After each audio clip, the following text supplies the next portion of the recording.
If you can win more freelance clients, you can make more money, work on better projects, and even free up your time as you can afford to outsource part of your work.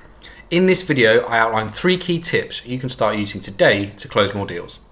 So hi there, delighted to have you with us as always. Here at First Year Freelancing, we help freelancers get started. You're awesome at your skill. We provide the rest you need to succeed, from marketing, sales, and client relations. So let's get into it. So the first point is to always run what I call a connect call. This is generally a 15-20 minute call where you're just going to connect, as it says in the name, with the prospect.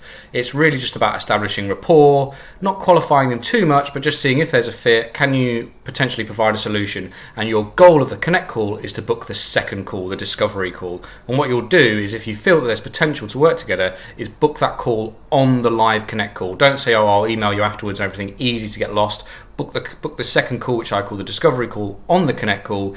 Exchange calendars, send over the invite, get them to accept it while you're still on the call, and you're going to want to run that second call within a couple of days at the longest from the connect call, so you keep the momentum going. So the first one is always have a connect call, 15 minutes, very easy, very low friction. Get them on a connect call and then look to book the second call if you think there's potential. The key thing next is to provide value first and then discuss price. Sometimes if you're a high value, or hopefully as a freelancer you've earned some skills that mean you can charge good rates, is that if you are charging those sort of rates, if you provide the price up front, sometimes you can scare the prospect. However, if you provide the value first, so go through the detail of what you can offer. This is saying, like, this is from start to finish what you can expect.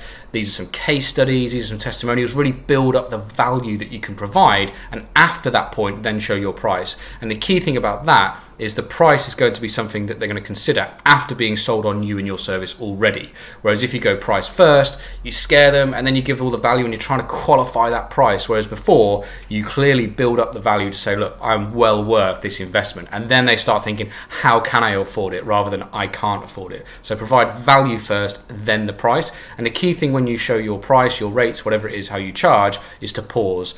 Don't start over talking. Let that price just sit there on the screen and let them respond first. Because if you start to sort of talk, you're going to get them thinking again, well, actually, are they defending their... If you're very confident about the value that you offer, you let that price sit there and let them respond first.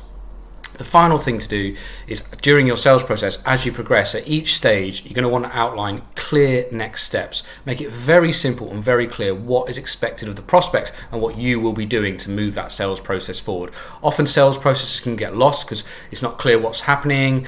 You don't know what the next step is. The prospect gets lost in the mess of it all. Have a very clear structure and ensure that's communicated to your prospect, so they know they're going to speak to you next here. Or if you're at the final stage where you're closed, it's like, I'm going to now send you the agreement. Once you sign the agreement, we'll schedule the kickoff call and we go from there. So depending on how your process works, you're going to outline those clear next steps. Make that absolutely key. What I'm going to do for you now is link to our sales playlist. So I have several videos on different aspects of the sales process, including my full sales process, as well as different tips throughout. So there's a link to that playlist there. So please do click that if you're interested. And as always, thanks for watching, and I will see you on the next one.